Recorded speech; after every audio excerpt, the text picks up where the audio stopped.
Hi there. Thanks for that great queuing up. I love Ida Tarbell. She's my journalistic heroine, so I love to be compared with her in any possible way. I'm going to talk about what it's like to cover and write about artificial intelligence, and also how I use artificial intelligence in my reporting. So just a little tiny bit of background. I am a longtime tech journalist. I grew up in Palo Alto. I started coding in 5th grade. I was going to go into the computer industry, but I fell in love with journalism. Worked 14 years at the Wall Street Journal, then 4 years at ProPublica, and I've just left to found a new nonprofit called The Markup. And it's the point of The Markup, we haven't started publishing yet, so don't worry if you've never heard of us. But we are going to be investigating the human impact of emerging technologies. And the way we're going to do that is actually by using technology. So half of our newsroom is going to be coders, basically, data journalists with programming skills. And we are going to pair them with traditional journalists and do investigations that examine how technology is working and looking at the inside of these black boxes that are governing more and more of our lives. So I'm going to talk about some of the work that I did at ProPublica that is going to be a model for what we're going to do at The Markup. But we haven't done anything at The Markup, so I can't tell you anything about that yet. But we're hoping to do more of the types of work that I'm going to talk about. So one of the biggest investigations that I did at ProPublica with my team was an investigation of bias in an algorithm that is designed to predict whether criminals are likely to re-offend. And this is software that is used across the country. The investigation actually was centered on Broward County, not far from here, in Fort Lauderdale, Florida. And what we did was we did public records request, and we got the information about everyone who had been arrested in a 2-year period in Fort Lauderdale. And when they were booked into jail, they were asked a whole series of questions about whether they had ever been arrested before, whether anyone in their family had been arrested, whether they were living in a dangerous neighborhood, whether they had a job. And all of those things were put into an algorithm which gave them a score of how risky they were, 1 through 10. And the judges used that score when deciding whether to let them free on bail. And so we decided to investigate whether that score was A, accurate, and B, biased. And so we did 6 months of data work, and after making a long story very short, we essentially found that the score was biased against black defendants.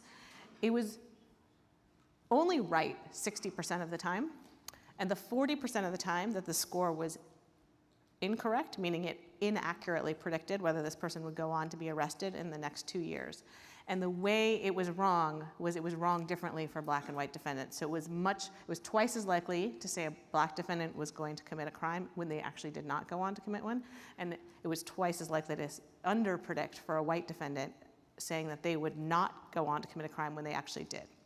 And so this was a bias in the error rates, which is a complicated story, and you're probably right now, your mind's going like, what the hell is she talking about? But it is actually an important finding because it's just as important to find out when an algorithm is correct as to find out when it's incorrect. And so this was an investigation that was interesting in that we didn't use artificial intelligence. We did a public records request, and then we simply sat there and matched all those 18,000 people's scores with whether they went on to commit a future crime, which meant looking up every one of their criminal records, which was a nightmare. However, it was traditional data journalism and statistical analysis that allowed us to come to this conclusion. We also, though, use AI in our investigations. So I'm running out of time, so I'm going to try to be fast. But basically, after the Trump election in November 2016, there were a lot of questions, and there still are questions, about how much Facebook advertising played a role in his election. In particular, dark ads, Cambridge Analytica, there were a lot of rumors. So we decided to build a tool using AI to help us figure out what types of ads were running on Facebook after the election. So we built a classifier, which is a kind of AI, to determine what is a political ad. And we gave people software, so anyone could install a little bit of software on their computer, and when they went to Facebook, it would look at the ads that were on their feed and decide which ones were political and then send them to this public database that anyone could see what political ads were out there. Because as you probably know, Facebook only shows everyone a different set of ads. So there was no public database of all the ads that were out there. So we attempted to build one using AI. What we found, actually, surprisingly, was we didn't find that many political ads that were problematic, but we did find that there was a huge amount of age discrimination going on Facebook. So strangely, while collecting those ads, we also noticed that there were all these ads that were for jobs, and they had an age limit in the targeting. So they were only shown to people who were certain ages, like 18 to 36 or 18 to 54, which is actually probably illegal.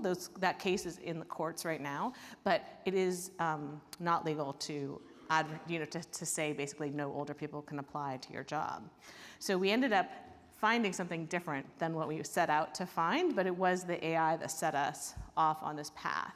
And then, of course, we also found that Facebook was allowing advertisers to exclude people by race in their advertising system, and that advertisers were using that for things like excluding people from employment and housing ads, which is also being investigated right now. So in summary, I guess I would just say that AI is an important tool for journalists. Both, it's something that we need to investigate and hold accountable because it's automated decision making that has no due process around it, right? It's very difficult to argue if you've been assigned a score 1 through 10. How do you go to court and say, no, you said I'm a 7, I'm a 4, right? That's not something we have built into our legal system. And so it's something that we as journalists need to think about and hold accountable. And I would also say that we should try to use these tools in our favor too, because they're good, important tools for investigating the most important questions of our time. Thank you.